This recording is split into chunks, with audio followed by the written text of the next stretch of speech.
তাহলে রাসূলুল্লাহ সাল্লাল্লাহু আলাইহি ওয়াসাল্লাম হাত উঠায় দোয়া করছেন, সাহাবারা বেয়াদবের মতো হাত গুটায় বসে আছেন, এটা তো হতে পারে না। রাসূল সাল্লাল্লাহু আলাইহি ওয়াসাল্লাম দোয়া করেছেন। জি, মুসান্নাফে ইবনে আবি শাইবার মধ্যে। আপনি মুসান্নাফে ইবনে আবি শাইবা কিতাবটা কই?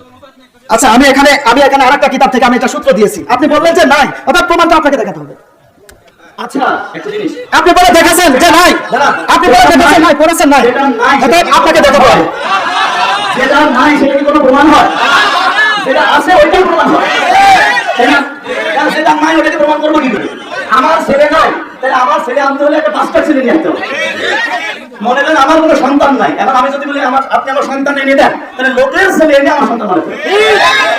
আপনি কিসের সাথে কি তুলনা করতেছেন? কোথায় হাদিস, কোথায় সন্তান? আপনি কোন পাশে হাদিস নাই সেটা আমি আনবো কি করে? কোথায় নাই? আপনি দেখান। তো মুনাজাত করেছেন, আপনি বললেন যে নাই, আপনি ওই হাদিসের কিতাবটা আমাকে দেখান। আমি তো দেখালাম 30 টাকার নোটটা, আমি কিতাবের হাওলা দিয়েছি।